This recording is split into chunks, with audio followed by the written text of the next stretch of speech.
Bien, chicos, con todos ustedes, muy buenos días. Les saluda César García. Hoy día, muchachos, vamos a ver el tema del sistema tributario. Muy buenos días, Estefanía, Juan Michel, El, El, Azore, Milagros. Muy buenos días, Ronald. A ver, vamos a iniciar, ¿ya? Cuando se habla de todo sistema viene a ser un conjunto de elementos que actúa de manera interrelacionada. Vamos a poner acá, mira, a ver, primero así en borrador, ¿ya? Cuando hablamos del sistema tributario, entonces todo sistema necesita tener todo un conjunto de componentes, un conjunto de elementos, ¿ya? Entonces ponemos por acá a ese conjunto de elementos que necesita como un sistema. Si no dice conjunto de elementos, puede decir conjunto de partes, ¿verdad? Conjunto de elementos, conjunto de partes, conjunto de componentes, que actúa de manera interrelacionada. ¿Está bien? Para poder lograr cumplir con un objetivo determinado. ¿Cuál va a ser el objetivo determinado que debe cumplir este sistema tributario? Su objetivo es la de facilitar, ¿no?, la generación de ingresos hacia el Estado, ¿no? Entonces, ese es su objetivo, que el Estado se financie a través del cobro de los tributos. Ah, ahora, acá. Usted ha visto que en el sistema tributario hay todo un conjunto de elementos, ¿verdad? Hay un concepto conocido con el nombre de estructura. ¿Ya? Esta estructura es un concepto que usted no puede olvidar, ¿ah? ¿Qué cosa es esa estructura? Mira, la estructura viene a ser la forma cómo se relacionan esos elementos, ¿ok? O en su defecto, pues usted dirá que la estructura es la forma cómo se relacionan esos componentes, esas partes. ¿De acuerdo? Eso se llama su estructura. Ah, profesor, pero ¿cuáles son esos elementos que intervienen dentro del sistema tributario? Ah, muy bien, esa parte es muy interesante, ¿no? ¿Cuáles son los elementos que intervienen? El primer elemento está conformado por las instituciones encargadas de recaudar los tributos. Esas instituciones encargadas de recaudar los tributos forman parte de lo que se llama la administración tributaria. Así, profesor. La administración tributaria va a estar conformado por las instituciones encargadas de recaudar tributos. Así es, estudiante. Entonces, por acá ponemos la administración tributaria. ¿Estamos bien? Ahí. Entonces, esta administración tributaria estaría conformada pues por SUNAT, por ejemplo, ¿no? ¿Qué significa SUNAT? Superintendencia Nacional de Aduanas y Administración Tributaria. Superintendencia Nacional de Aduanas y Administración Tributaria, SUNAT. Pero también acá está involucrado EMAPE, Empresa Municipal Administradora de Peajes, ¿no? EMAPE. También estaría por acá SAC. ¿Qué significa SAC? SAC significa Servicio de Administración Tributaria. Eso significa SAC, Servicio de Administración Tributaria. Profe, pero de nada serviría que estén estas instituciones recaudando tributos si es que no hay una norma que obliga a las personas y empresas a tributar. Claro, mira, ve, acá vamos a poner una observación. Un principio legal que dice lo siguiente. A ver, primero lo voy a escribir.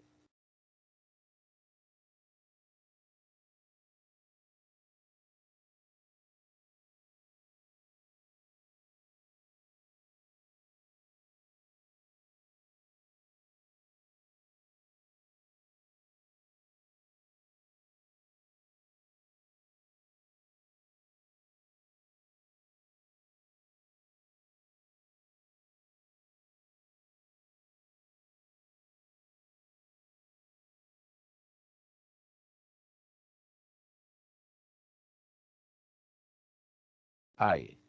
Léalo, por favor, de vuelta, con calma. Se va a dar cuenta que esa observación que he puesto ahí, pues es vital. Uy, ay, ay, es recontra vital. Porque acá dice, chicos, pues, nadie está obligado de hacer lo que la ley no manda, ni impedido de hacer lo que ella no prohíbe. ¿Se da cuenta? Nadie está obligado de hacer lo que la ley no manda. Entonces, si la ley no lo manda, no tienes por qué hacerlo. Imagínate que la ley no nos obligara a tributar. Ay, papá, si la ley no nos obligara a tributar, ¿quién tributaría? Pues nadie, ¿verdad? Nadie tributaría. ¿Te das cuenta? O sea, por más que la SUNAT sea tu vecino, MAPE viva al frente, SAC viva a la espalda de tu casa, si es que no hay una norma que te obliga a tributar, estas entidades no podrían hacerlo. ¿Te das cuenta? Nadie está obligado de hacer lo que la norma no manda. Es por eso que entra a tallar este segundo elemento. Este segundo elemento vienen a ser las normas tributarias. Profesor García, ¿y cuáles vendrían a ser esas normas tributarias? Bien, esas normas tributarias las podríamos encontrar, por ejemplo, en el Código Tributario. Ah, podríamos encontrarlo en la Ley de Impuesto a la Renta. El término renta, por si acaso, significa ingreso, ¿ah? Entonces, cuando ustedes vean la palabra renta, automáticamente dicen ingreso. De forma adicional, decirte lo siguiente, mira, ve. A ver, los impuestos se crean por ley. Entonces, pregunta a futuros universitarios, ¿quién crea los impuestos? Ah, a ver si te ponen esa pregunta. ¿Quién crea los impuestos? ¿Qué respondería? Ah,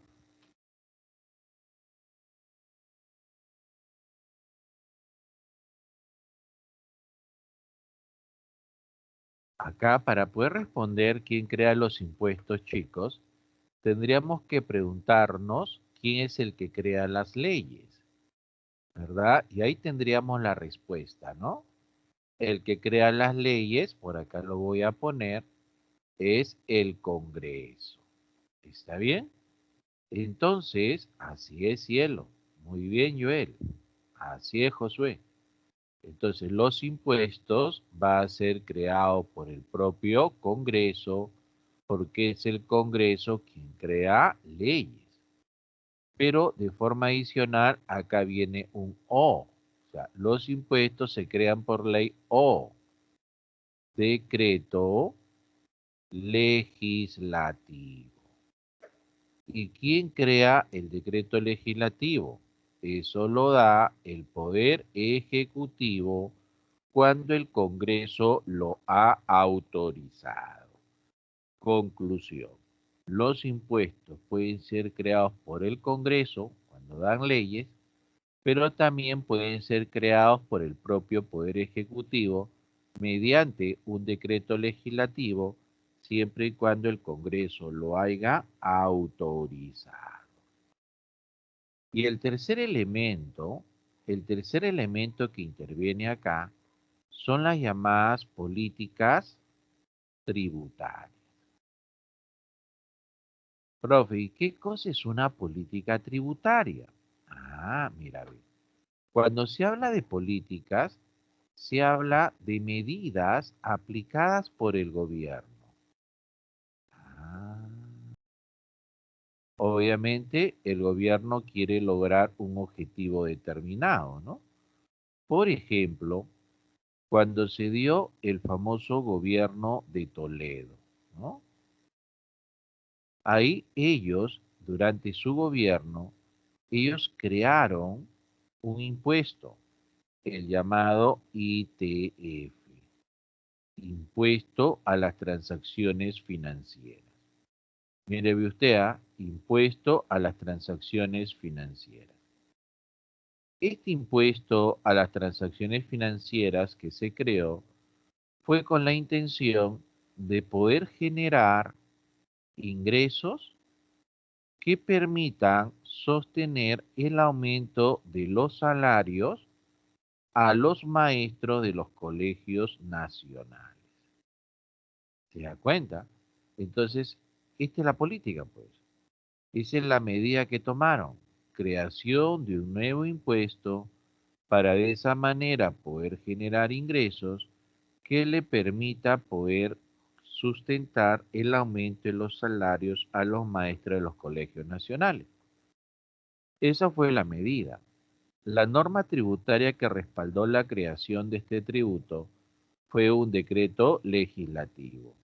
Profesor, o sea, me está diciendo que este ITF, este impuesto a las transacciones financieras, fue creado por el propio Ejecutivo. Así es, porque fue creada mediante esta norma llamada decreto legislativo, ¿no? Y ya pues es la SUNAT la entidad encargada de recaudar dicho impuesto. ¿Qué te pareció? Difícil. Nada, ¿verdad? Recontra fácil, ¿no? Entonces, en esa pizarrita, usted está entendiendo qué es un sistema tributario, ¿verdad? Y automáticamente usted dice, ¿no? Bueno, el sistema tributario es todo ese conjunto de elementos que lo he puesto, el ABC, ¿no? Que actúa de manera interrelacionada para poder cumplir con su objetivo, que es la de facilitar el ingreso al Estado, ¿no? Muy bien. A ver, si le vamos a tomar una captura de pantalla a esto, 3 segundos para poder borrarlo. 1, 2 y 3. Lo borramos. Chévere, Ángel. Bien. Ahí está. Gracias, Lucas. Entonces, ahora nosotros lo vamos a entender mejor porque lo vamos a ver por segunda vez. Siempre la segunda vez uno le entiende mejor, pues sí, ¿verdad? Siempre en la segunda ya está claro la cosa, ¿no? Entonces vamos a verlo por una segunda vez. Mira, ahí está el sistema tributario. ¿Ah? Le dije que por definición el sistema tributario es todo un conjunto de elementos que actúa de manera interrelacionada para poder lograr un objetivo determinado. Entonces, por acá está ese conjunto de elementos, ¿no? Las instituciones que van a formar parte de la administración tributaria, las normas tributarias y las políticas tributarias. Entonces, esta suma de elementos forma el llamado sistema tributario, ¿no? Ah, ya. Ahora, estos tres elementos se van a relacionar.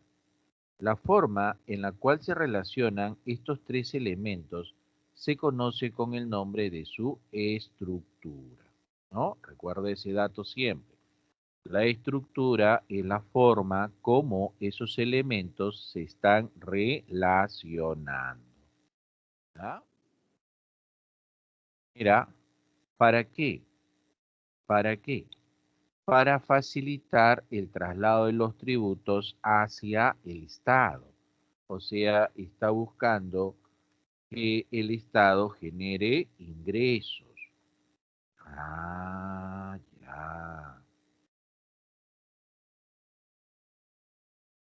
Entonces, hace pues que la población y las empresas faciliten el traslado de los tributos al Estado para que el Estado genere ingresos. ¿Qué les parece?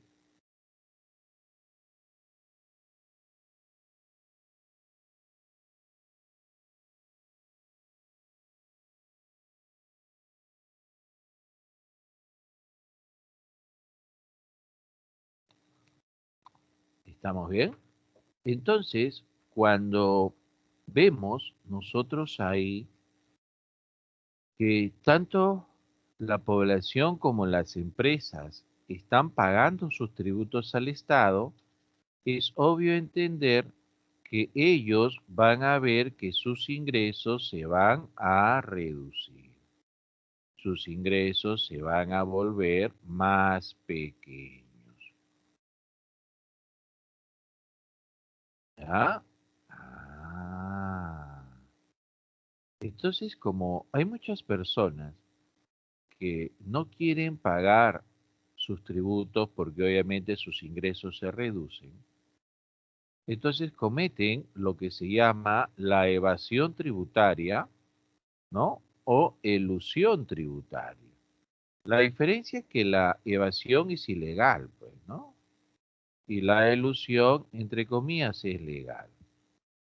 Ah, pero en ambos casos significa que no están pagando total o parcialmente los tributos. ¿De acuerdo? Y eso obviamente afecta al Estado, ¿no? Porque si la gente no está pagando sus tributos, el Estado va a lograr menos ingresos. ¿Sabía eso usted? Y si el Estado logra menos ingresos, entonces tenemos un Estado que no va a poder cumplir con sus funciones, porque el Estado va a tener ahí un desabastecimiento. Ah, eso es lo que va a pasar, profesor. Así es, muchachos. Así que recuerden que es muy importante pagar sus tributos. Pues si no, profe. Muy bien. Entonces borremos esta parte y acá ponemos, ¿no? Los tributos van a ser pagos obligatorios. Cualquier pago obligatorio que el Estado te exija automáticamente es un tributo, ¿ya? Todo pago obligatorio, eso es un tributo.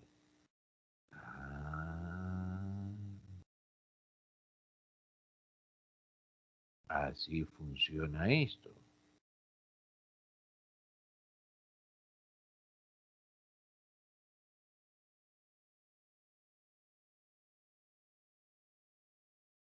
¿Y para qué sirve ese dinero? Para que el Estado pueda cumplir con sus funciones. Por ejemplo, sirve para pagarle salario a todas las personas que trabajan para el Estado, ¿no? Obviamente, acá también cuestionan, ¿no? Porque dicen, eh, el Estado tiene mucha carga procesal, perdón, tiene mucha carga laboral. Entonces dicen, ¿no? Que el Estado no debe tener un montón de gente trabajando para él, porque eso hace que el Estado pues tenga que desembolsar bastante dinero en salarios, ¿ya? Entonces la tendencia es que el Estado pues tenga cada vez menos número de trabajadores. ¿Así? Sí. Que el Estado tenga un menor número de gente trabajando para él, ¿no? Para así poder disponer dinero para hacer otras cosas como es el caso de obras públicas, como es también para la situación de ayuda social, ¿no? Y que se destine dinero también para poder pagar la deuda externa. Ah, claro, no, profe. O sea que al final el Estado está obteniendo dinero para poder cumplir con sus funciones. Profe, pero una consulta. ¿El Estado no tendría otro mecanismo para generar ingresos que solamente tributos? En realidad sí, ¿ah? En realidad sí. En realidad el Estado también podría obtener otras fuentes de ingresos, ¿ah? Por ejemplo, lo podría hacer a través de la propia actividad empresarial, ¿no? Profe, un Estado de empresa sí, pero no para todo, pues, no para todo. ¿Ya? Por ejemplo, Chile, si bien es cierto, ha privatizado bastante, no ha privatizado minas. Por ejemplo, Cobresal es una empresa estatal de Chile, ¿no? Y el ingreso que obtiene de esa mina, producto de la venta del cobre, va para financiar al Estado chileno. Entonces usted ve que su gobierno de Chile tiene más presupuesto que el Perú. Por ejemplo, el presupuesto para este año de Chile es de 75.000 millones de dólares. 75.000 millones de dólares. Imagínense.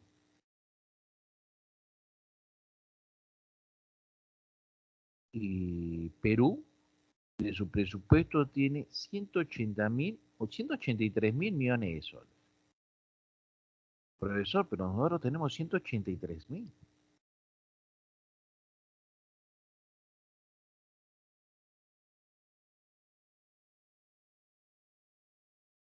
¿Ah? Obviamente Chile, ¿no? Porque si usted multiplica esos dólares y lo transforma a soles, en Chile tiene casi 250.000 millones de soles. Y encima, pues, que en Chile son menos, ¿no? En Chile son como 17 millones de habitantes. Acá en el Perú somos 32 millones de habitantes. Ah, ¿no? Entonces, definitivamente, pues, en Chile tiene más presupuesto, ¿no? Ah, y si hablamos ya de una potencia, ya esa es otra cosa. Por ejemplo, en el caso de Estados Unidos, se va a quedar lejos, ¿ah?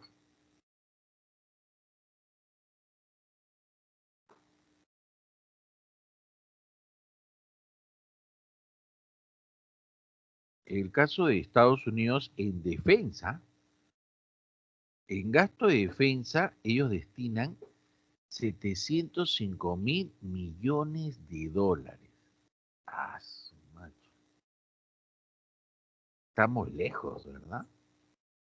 Ahí pues entonces usted entiende que Estados Unidos tiene una política pues de dominio del mundo, ¿no? O sea, tanta plata en defensa es una cantidad pues, impresionante de dinero que se gasta en defensa, ¿no?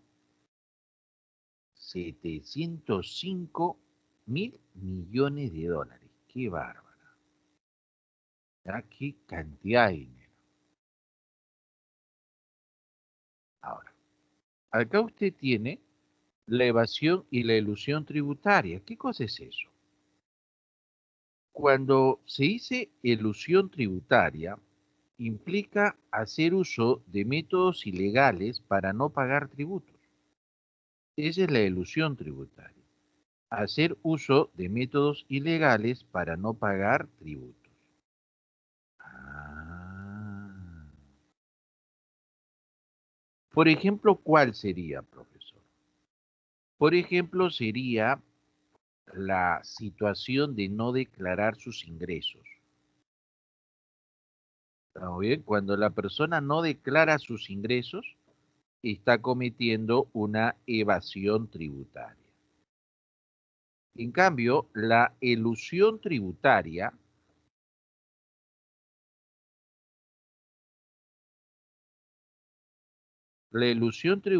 consiste en usar métodos que no están prohibidos para pagar tributos, o sea, aprovecharse de ciertos vacíos, de ciertas situaciones no normadas. Así, profesor, claro. Por ejemplo, una forma de cometer evasión tributaria, elusión tributaria, es a través de la transferencia de renta. ¿Qué cosa significa una transferencia de renta? Significa mover dinero de una cuenta bancaria a otra, ¿no? Así, profesor, sí.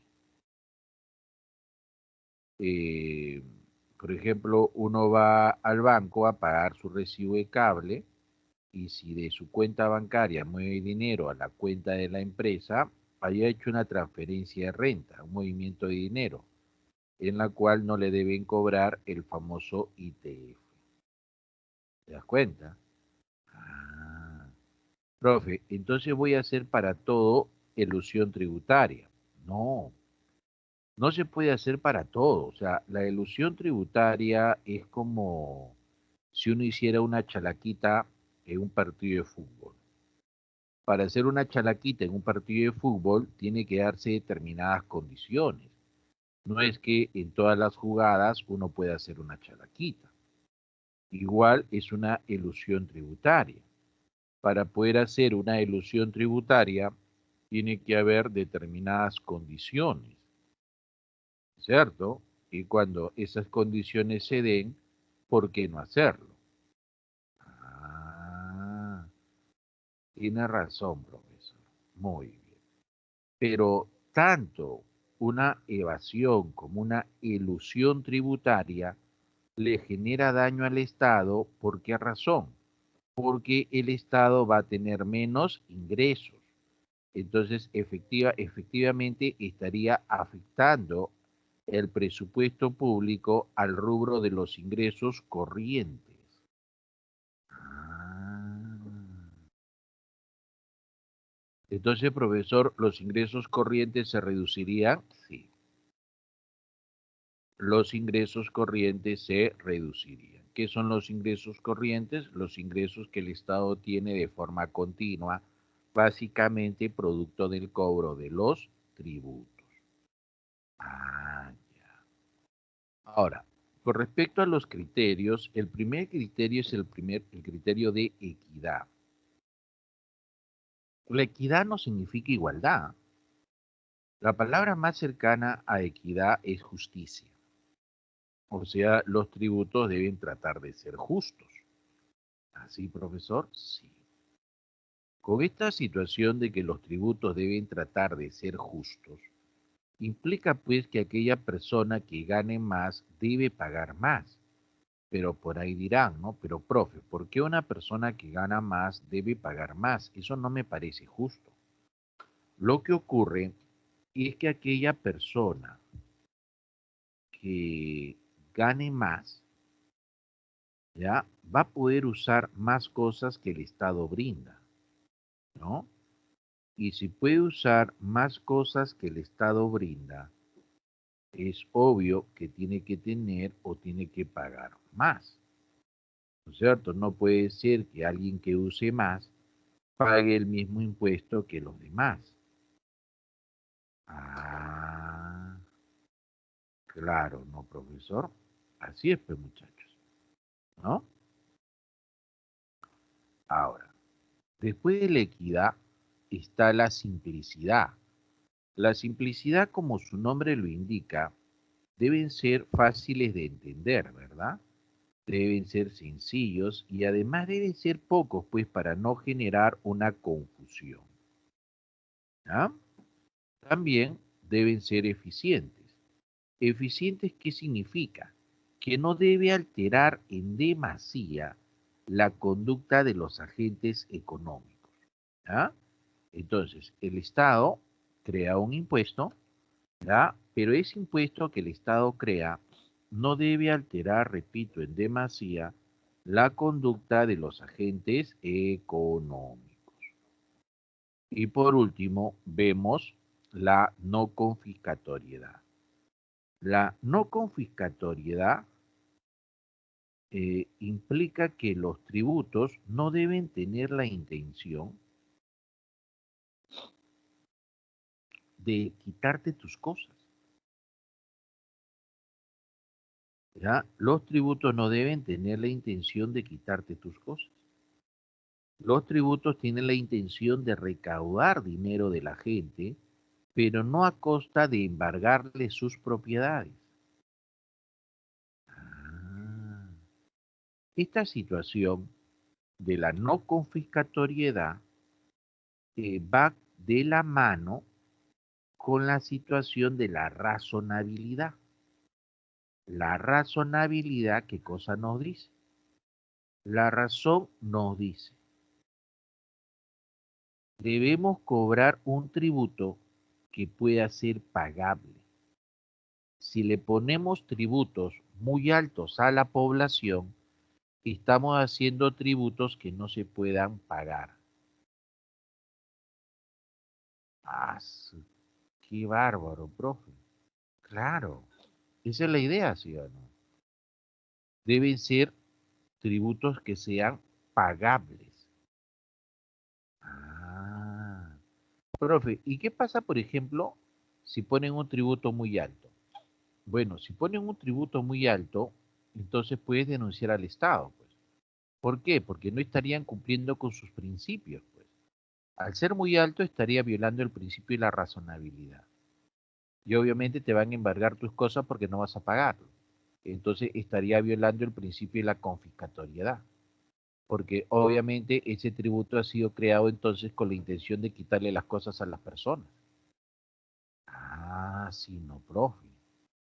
Entonces, los principios, pues, que están ahí son recontra claros. Pues sí, profe, son recontra claros. Así es. Ahora lo que vamos a hacer es ver un pequeño video. ¿Ya? Es un pequeño video. ¿Ya? Pero para poder ver ese video, ¿ya? Voy a dejar de compartir un momento para poder sacar el sonido de la computadora. ¿Está bien?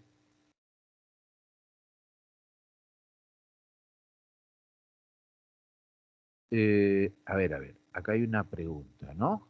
¿A qué te refieres cuando dices, Juan, a quién te quejas y a quién le das tu demanda?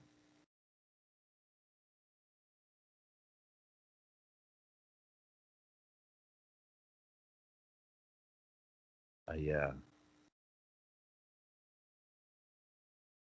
a ver, todo parte de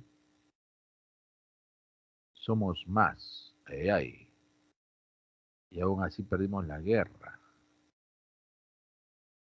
Ah, ya. Cuando el Estado crea un tributo muy alto, usted dijo que nosotros podríamos demandar al Estado. Ah, ya, ya, ya. Ah, Poder Judicial, pues. En el Poder Judicial. Denuncia con el Estado. Entonces el Estado mandará a sus abogados, que son los procuradores, para defender sus intereses. ¿De acuerdo? Bien. ¿Ya? Bien. A ver. Incluso, pues, también se podría interponer una garantía, ¿no? Una garantía de inconstitucionalidad o acción popular, ¿no? Dependiendo de exactamente de qué norma sea. A ver, acá. Compartimos el sonido en la computadora.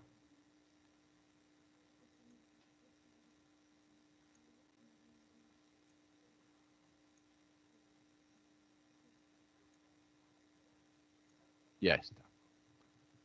A ver, ahí va. Atentos.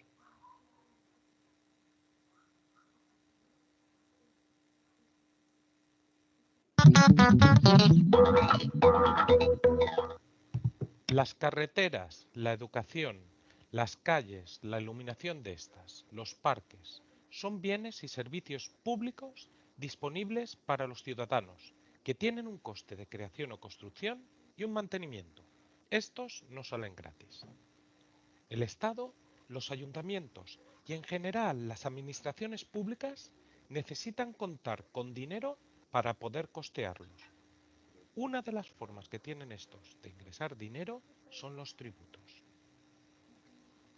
Los tributos son pagos que realizamos de forma obligatoria los ciudadanos para costear las inversiones y mantenimiento de estas que realizan las administraciones públicas.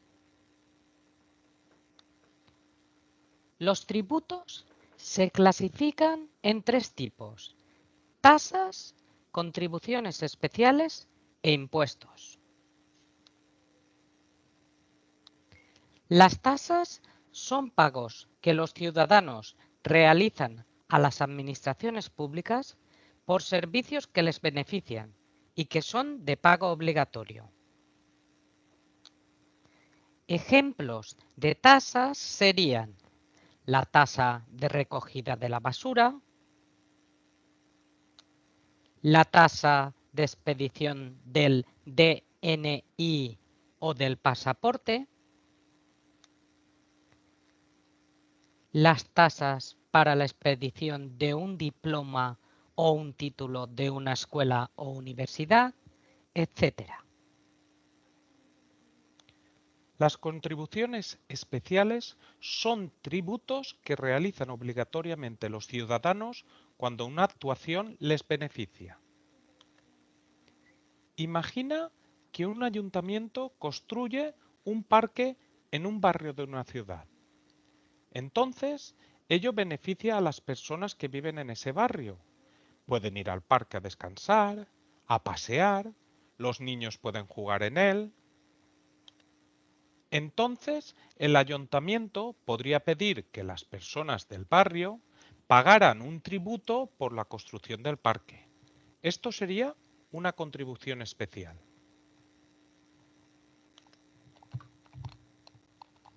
Por último, los impuestos, que constituyen los tributos más importantes. Y al contrario que las tasas y las contribuciones especiales, no están asociados a la obtención de una contraprestación directa. Las administraciones públicas se encargan de gestionar todo el dinero recaudado con los impuestos.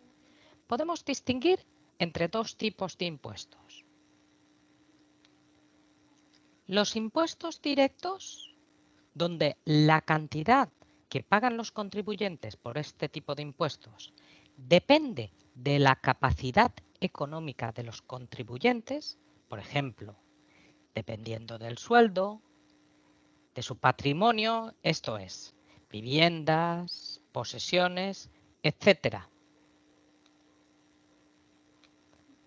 Y los impuestos indirectos, que están asociados a los gastos que realizan los ciudadanos en sus compras o por la obtención de un servicio, como por ejemplo Internet, teléfono móvil, etc. Muy bien, chicos.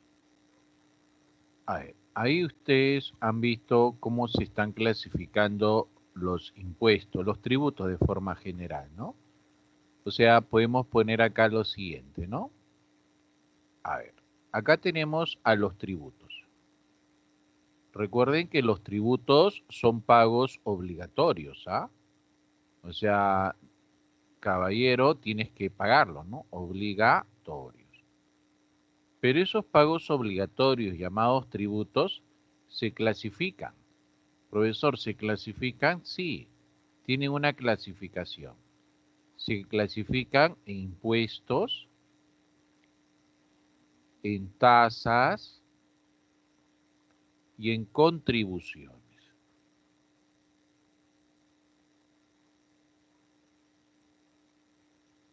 Ahora, a su vez, las tasas se agrupan en arbitrios, en derechos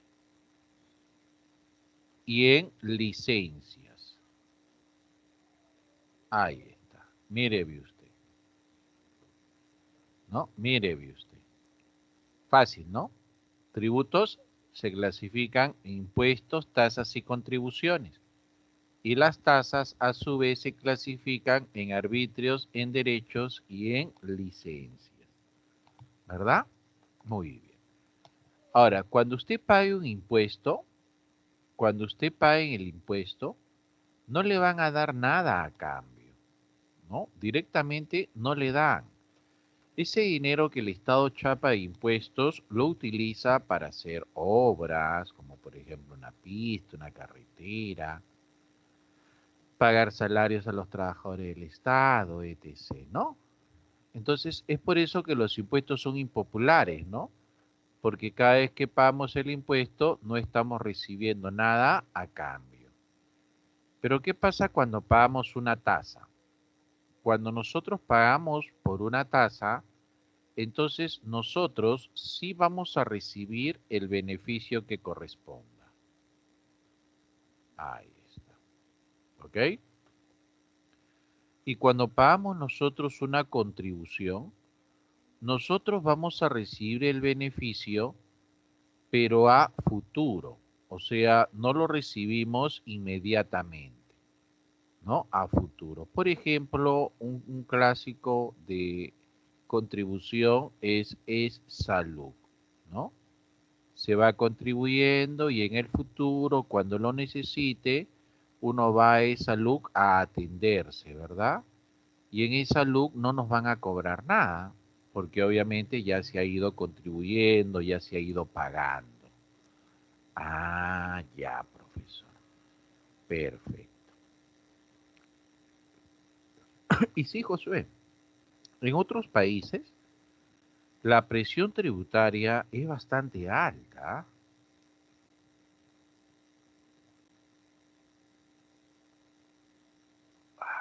Refresquito, lo justo, muchachos.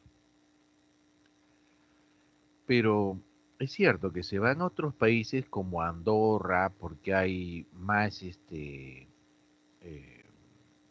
más beneficios, entre comillas, ¿no? Pero tampoco es que Andorra te dé la total libertad, ¿no? Ahora, les hago una pregunta así, chiquita nomás. ¿A usted le gustaría pagar 60.000 soles de impuesto a la renta mensual? 60.000 soles de impuesto a la renta mensual le gustaría pagar.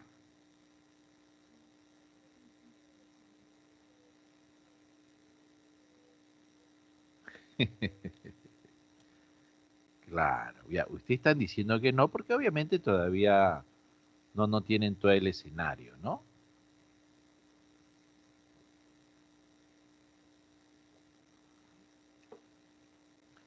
Si usted paga 60.000 soles de impuesto a la renta mensual, es porque usted está ganando más o menos 200.000 soles mensuales. Lo que pasa es que el impuesto a la renta se paga de acuerdo al ingreso, ¿verdad? Entonces, a mí me encantaría pagar 60.000 soles de impuesto a la renta mensual, ¿eh? Porque me quedaría 140.000, ¿no? Con 140.000 soles estoy recontra tranquilo. ¿Se da cuenta? Profesor, pero es mucho. No, pero hay que entender que si uno gana más, son por diferentes razones, ¿no? Si uno gana más, es porque uno ha recibido ayuda del Estado. Por ejemplo, ustedes que van a estudiar en San Marcos, ¿no? En la Vía Real, en Callao, ustedes van a recibir educación estatal. O sea, es la sociedad quien está invirtiendo en la educación de ustedes. Y eso a ustedes en el futuro le va a permitir ganar más. Y si en el futuro van a ganar más, entonces ustedes van a tener que pagar más en una figura de devolver lo que el Estado les ha brindado.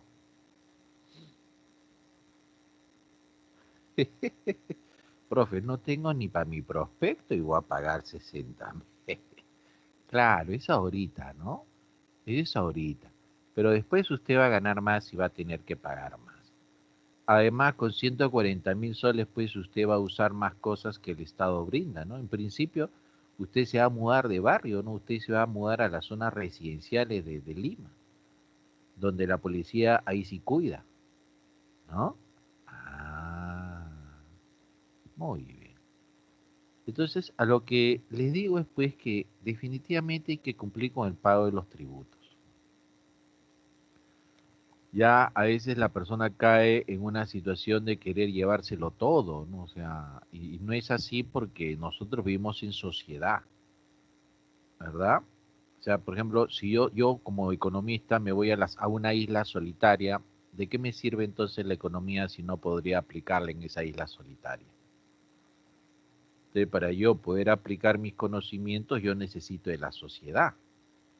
¿Se da cuenta? Y como necesito de la sociedad, ¿no es cierto? No puedo aislarme. Y al estar enganchado en la sociedad, eso implica que yo también tenga que cumplir ciertas obligaciones. ¿Se da cuenta? Bien, a ver, vamos a borrar esa parte.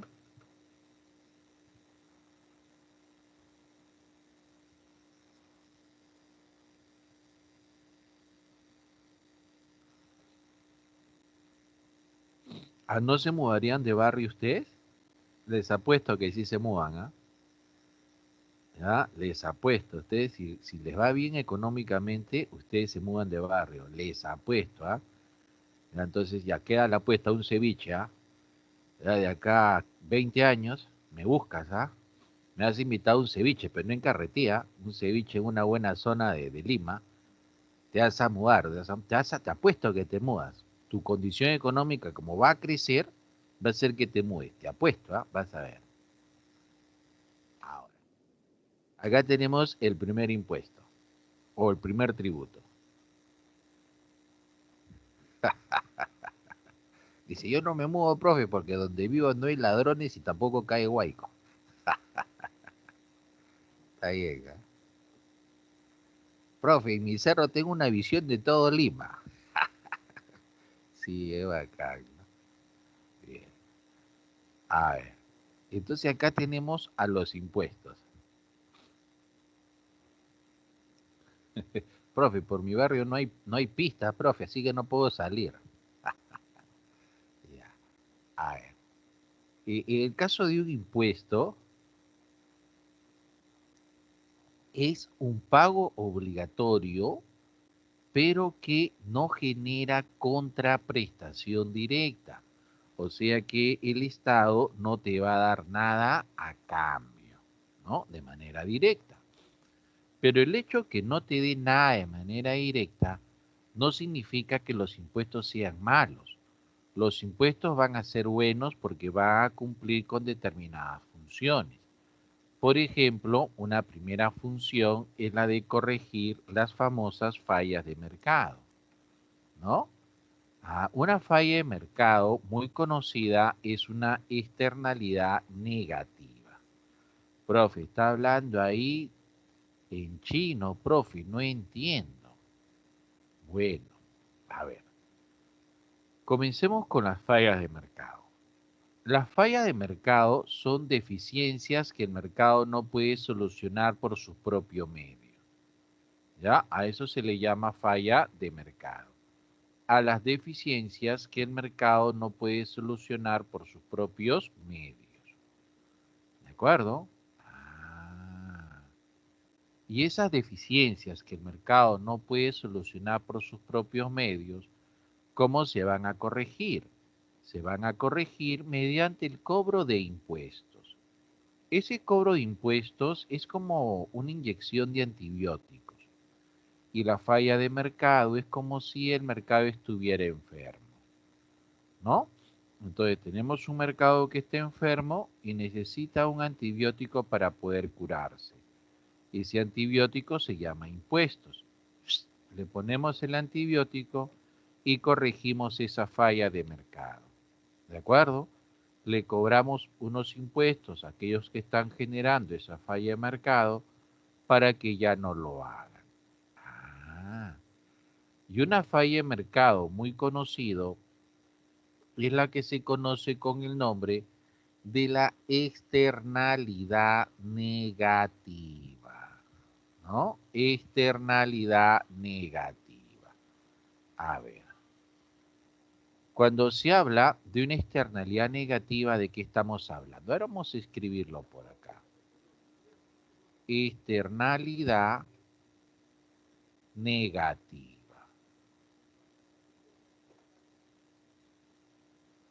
A ver, vamos a explicarlo.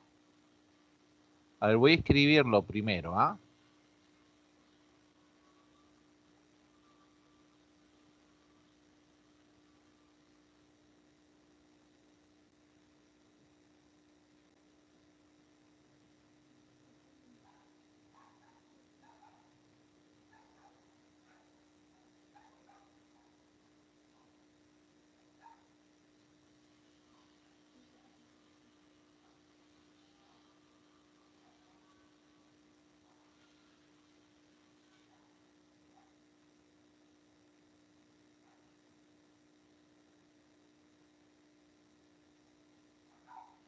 Ahí está.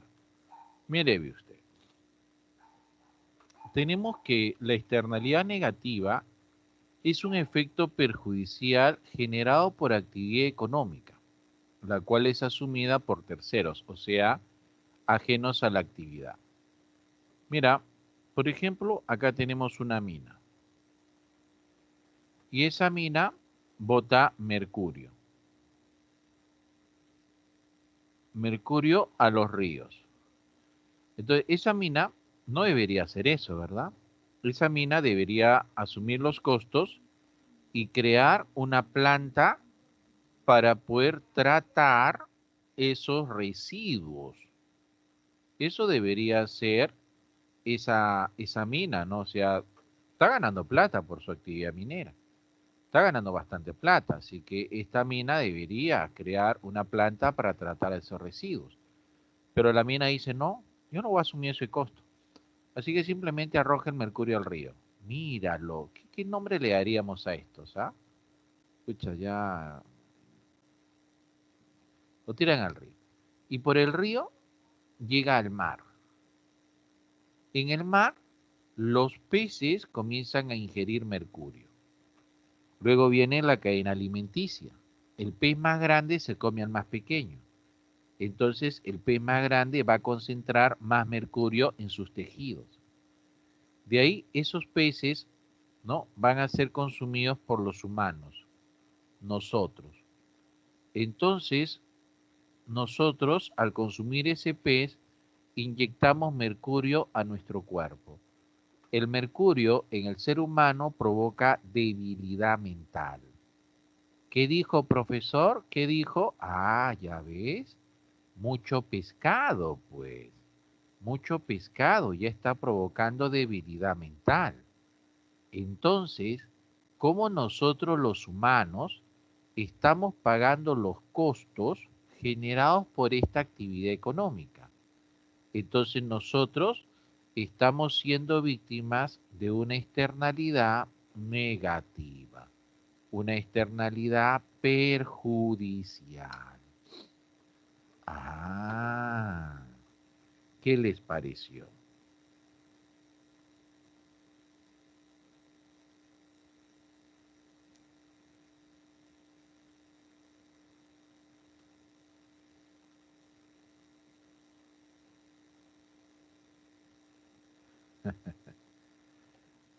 Qué bravo, ¿no? Y así como eso, hay otros ejemplos de externalidad negativa.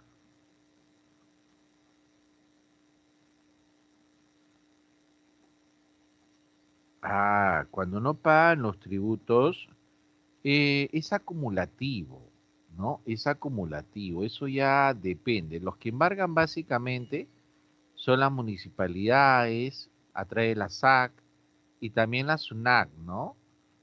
Pero la SUNAC básicamente te embarga con tus cuentas bancarias, pero también te ha llegado a embargar, llega a embargar a autos, incluso hasta casas, ¿ah? Ah, tanto así, profe, sí, es bravo, es bravo. Tú no le pagas tus tributos a la SUNAC, frito pescadito. La SUNAC Telefónica no le paga tributos a la SUNAC y no pasa nada. ¿Ya? Bien. A ver, chévere, chévere, Lucas, ¿ah? Ahí vamos a borrar esto. Entonces queda claro que es una externalidad negativa, ¿no? Una externalidad negativa es un efecto perjudicial asumido por terceros. Ahí está. Borramos. Ahora, otra es la de redistribución del ingreso. ¿Qué cosa es esto? Mira, a ver. Cuando se habla de la redistribución del ingreso, mira, acá dice re. Re significa nuevo, ¿no? O nuevamente, ¿no? Dice distribución. Este término distribución hace referencia al reparto. Nuevo reparto, ¿no? Ya lo demás se entiende, ¿no? Nuevo reparto de los ingresos. Este nuevo reparto de los ingresos, ¿quién lo hace?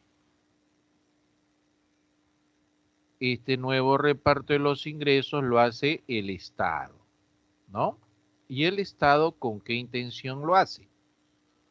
El Estado lo hace con la intención de reducir desigualdad, ¿no?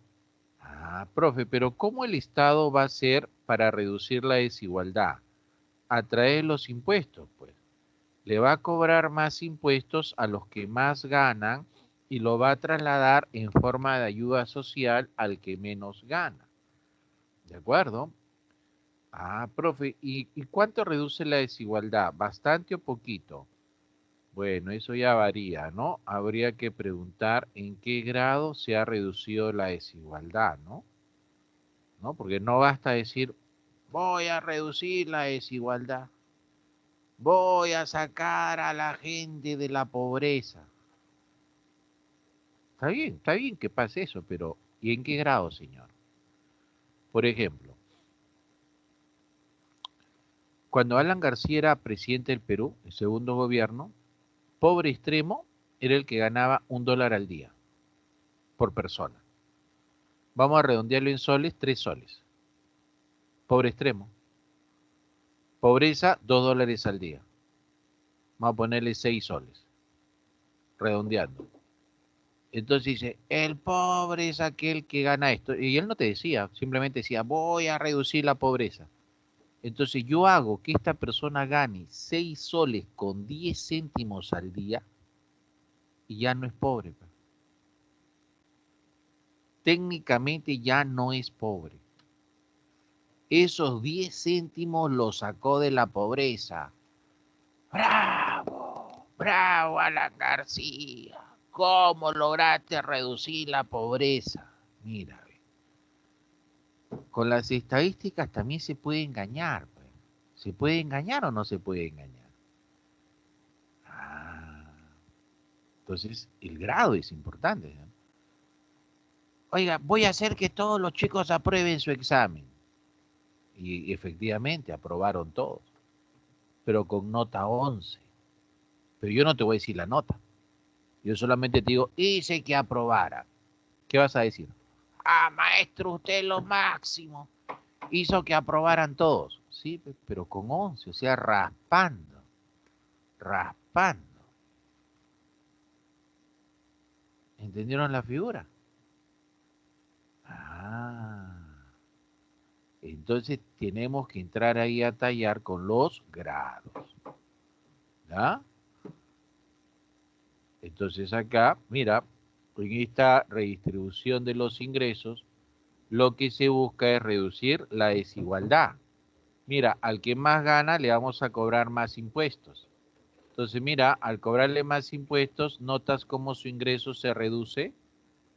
Sí, ¿verdad? Su ingreso se está reduciendo. Y eso lo vamos a trasladar en forma de ayuda social al que menos gana. De esa manera, el ingreso del que menos gana se incrementa, ¿verdad? Y al incrementarse, obviamente la desigualdad se ha reducido. ¿Eso es bueno? Pues claro que sí. Pues claro que sí es bueno, ¿verdad? Ah, pero hay que preguntar los grados. ¿De acuerdo? Hay que preguntar los grados. Ahora, luego viene la estabilidad. Sí, sí, hay que estar moscas en eso, ¿ah? Si no, nos estafan, ¿ah? A ver, de ahí viene la estabilización de la economía.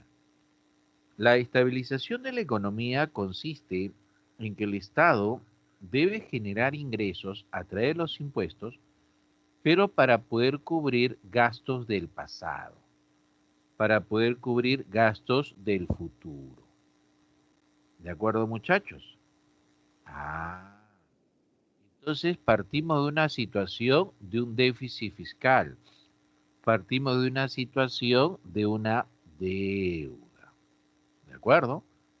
Es como si tuviéramos un orificio, ¿no? Es una deuda.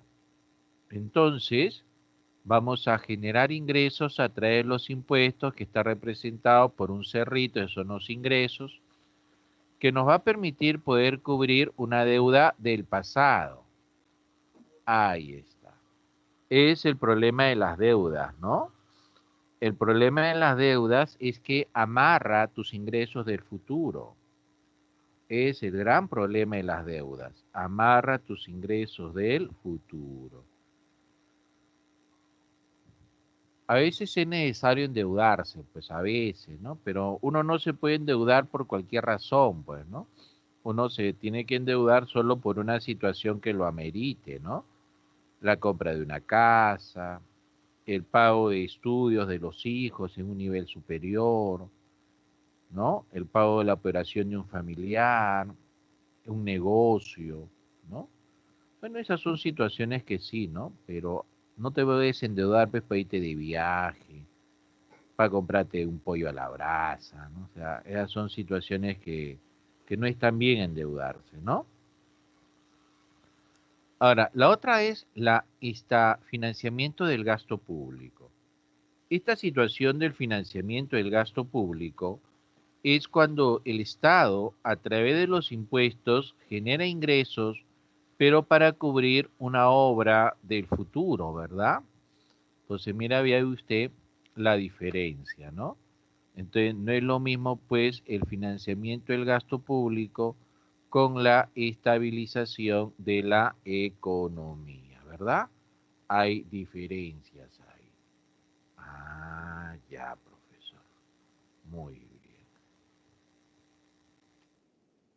Ahora, con respecto a la naturaleza, tenemos acá uno que es de naturaleza progresivo, ¿no? La forma más fácil de entender un impuesto de naturaleza progresiva es aquella persona que gana más, paga más. Aquella persona que gana menos, paga menos. Esa es la forma más fácil de entender un impuesto que sea de naturaleza progresiva, ¿no? Por ejemplo, si la persona gana 10.000 soles, paga de impuesto 6%.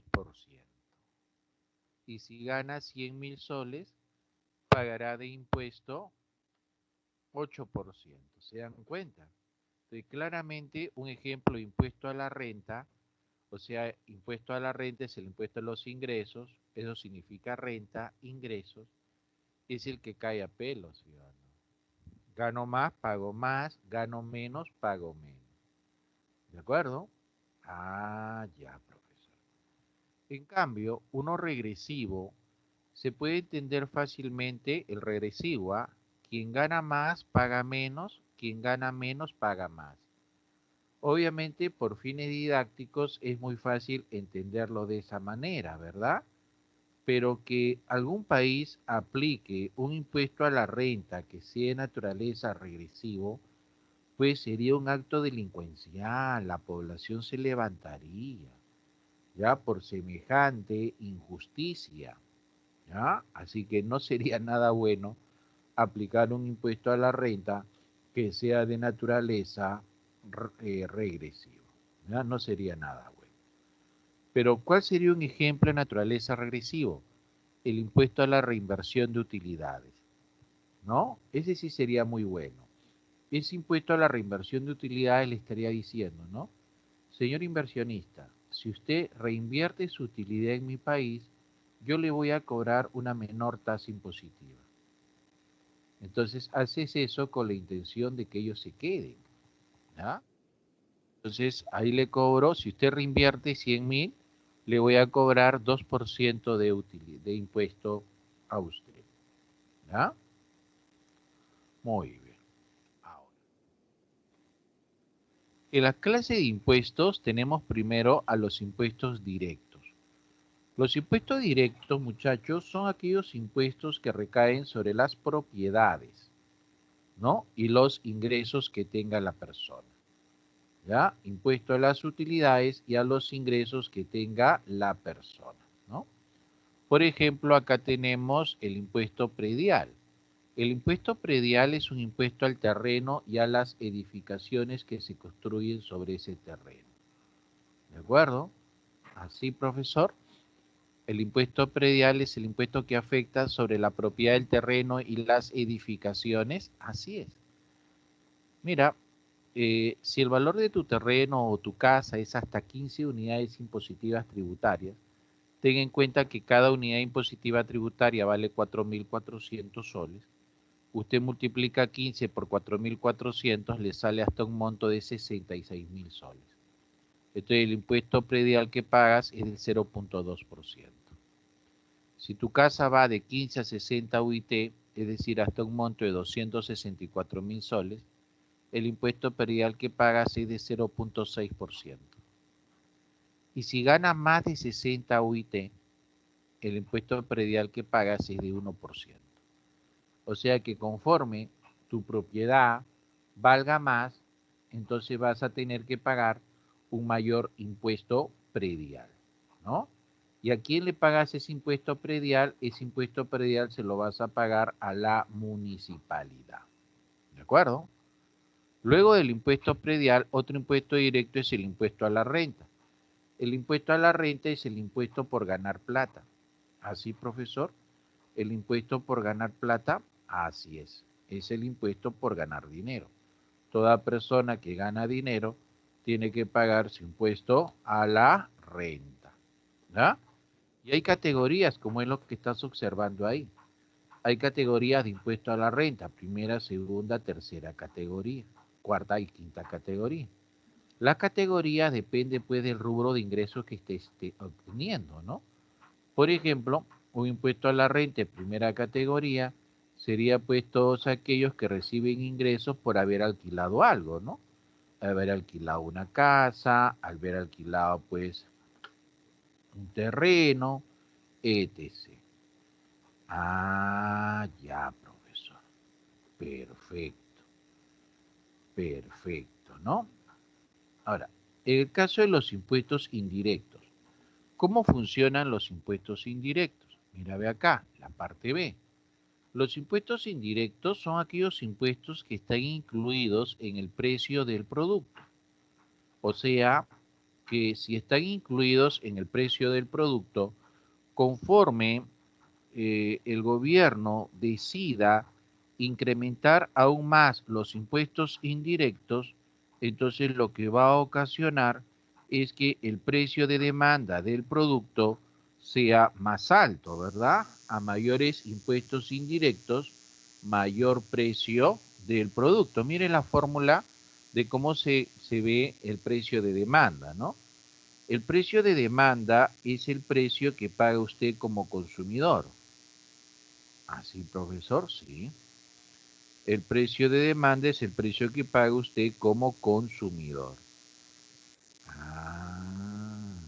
Entonces, si ahí usted ve claramente que están subiendo el impuesto indirecto, usted ve rápidamente que el precio de demanda se está incrementando, ¿verdad? El precio de demanda va a subir más. Ah, sí, profesor. Profe, ¿y cuáles serían los ejemplos de los impuestos indirectos? Ejemplo de impuesto indirecto tendríamos pues ahí al IGB o al impuesto selectivo al consumo, ¿no? Mire, ve, ahí está el impuesto general a las ventas. Es un clásico ejemplo de impuesto indirecto, ¿ya? Otro es el impuesto selectivo al consumo. Ese impuesto selectivo al consumo va a afectar ¿a quién? El impuesto selectivo al consumo, que obviamente es un impuesto indirecto, por lo tanto está incluido dentro del precio del producto, afecta a todos los productos considerados como dañinos, ¿no? Como es el caso del licor, del combustible diésel, que es muy contaminante, ¿no? De las gaseosas, ¿no? De los chocolates.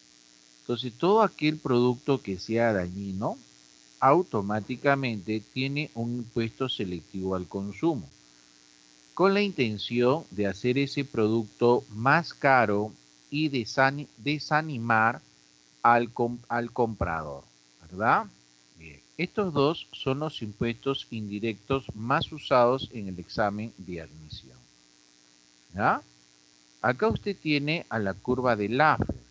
O sea, Laffer acá hace referencia a que no siempre que suba la tasa impositiva, el Estado va a recaudar más. No siempre va a pasar eso, ¿ya? Entonces, acá usted observa que Laffer te indica, ¿no? Hay una tasa que te va a generar una recaudación máxima, ¿no? Hay que buscar esa tasa. Ahora, si usted llega a cobrar una tasa, digamos, del 100%, que va a ser justo acá en el origen, entonces el Estado no va a recaudar nada, pues. Y si usted cobra una tasa del 0%, tampoco el Estado va a recaudar nada. Con 0 o 100%, el Estado no recauda nada. Entonces hay que buscar una tasa óptima. Y cuando usted vaya del 0 con dirección a esa tasa óptima, la recaudación que tiene el Estado va a ir subiendo. Pero si usted se pasa de esa tasa óptima con dirección al 100%, no seas malo, porque ahí ya las tasas son consideradas muy altas. Y al ser consideradas muy altas, la recaudación va a ir bajando. ¿Te das cuenta? En la medida ya que la tasa impositiva sea demasiado elevada, entonces la recaudación va a ir bajando. Ah, ya, profesor. Muy bien. ¿Ya? Ahora, En el caso de los aranceles son impuestos al producto importado. Es como si pusiéramos una barrera en una pared. Conforme los aranceles vayan subiendo, ¿ya? Las importaciones van a ir bajando, ¿ya? Conforme los aranceles vayan subiendo, las importaciones van a ir bajando, ¿ya? En el caso de las tasas pueden ser arbitrios, derechos y licencias. Los arbitrios siempre van a servir para poder mantener algo. Son pagos para poder hacer el mantenimiento de algo. Ah, ya, en este caso son pagos para poder mantener un servicio público como seguridad ciudadana, limpieza de las calles, ¿verdad? Así que esa es la importancia de que todos nosotros estemos pagando nuestros arbitrios. ¿De acuerdo? Muy bien. Ahora, en el caso de los derechos son pagos para poder usar algo. Pagos para poder usar algo, ¿no? ¿Qué vamos a usar? Vamos a usar un servicio público o un servicio administrativo, ¿no? Perdón, un servicio administrativo público o un bien público. En el caso de un servicio administrativo podríamos poner el duplicado del DNI. En el caso de usar un bien público podríamos poner ahí un peaje. Y las licencias que son pagos para obtener permisos, para obtener autorizaciones. ¿De acuerdo? Como por ejemplo la licencia de conducir, ¿ya? Y las llamadas contribuciones, ¿no? Las contribuciones son pagos periódicos para poder constituir un fondo de dinero que nos va a permitir implementar un bien o servicio público. ¿De acuerdo? Ejemplo de contribución es lo que hace es salud, ¿no? Bien. La presión tributaria, ¿qué cosa viene a ser? La presión tributaria viene a ser la parte del PBI que el Estado obtiene como recaudación, ¿no? En los países desarrollados la presión tributaria es más alta, ¿verdad? En los países no desarrollados la presión tributaria todavía es muy baja. A ver, acá hay una preguntita. El impuesto a la importación y el IGB, ¿qué son? ¿Quiénes lo va a recaudar? El impuesto a la importación y el IGB. ¿Quién recauda dichos impuestos? Y ahí la respuesta sería la D, ¿no? La Superintendencia Nacional de Aduanas y Administración Tributaria.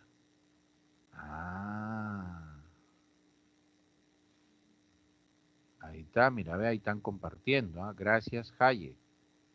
¿Ya?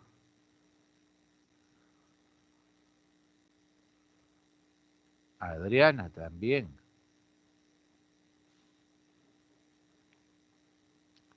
No, Estefanía, el regresivo no es igual para todos. El que es el mismo porcentaje que es igual para todos, ese se llama el proporcional. ¿Ya? El proporcional sí es el mismo porcentaje para todos. ¿De acuerdo, muchachos? Muy bien. A ver, ahí tienen una bonita pregunta. Ustedes mismos son en esa preguntita. ¿Ya?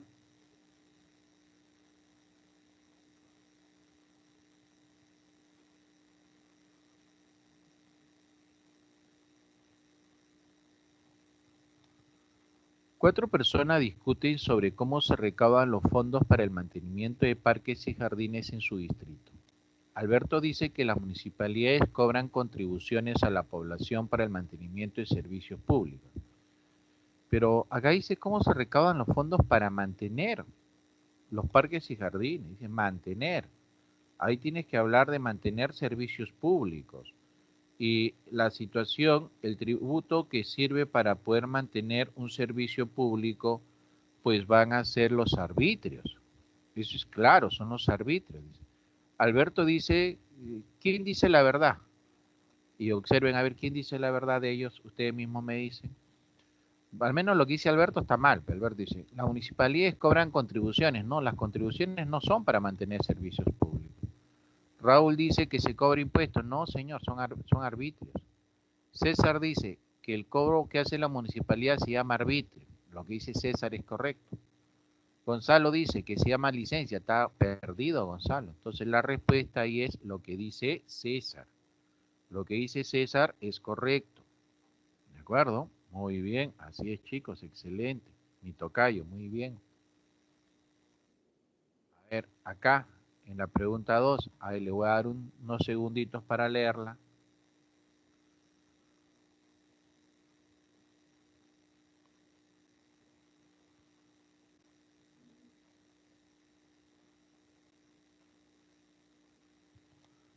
Dice, de acuerdo a lo planteado por Laffer sobre una servilleta de papel en la cual hace una gráfica de dispersión relacionando la recaudación tributaria y la tasa impositiva cobrada, eso es cierto, o sea, Laffer lo explica sobre una servilleta de papel, ¿ya? Así lo hace Laffer, sobre una servilleta de papel. Entonces dice acá, 1, nos muestra que no siempre que se incremente la tasa impositiva se recauda más. Claro, eso es cierto, ¿no? No siempre que pase eso, el Estado va a recaudar más. Ah, ya. Si se reduce la tasa impositiva, ¿siempre va a aumentar la recaudación del Estado? No, eso es falso. ¿Ya? Eso es falso. De uno verdadero, dos falso. Si la tasa impositiva es 0 o 100%, la recaudación tributaria del Estado es la misma, claro que es 0, ¿no?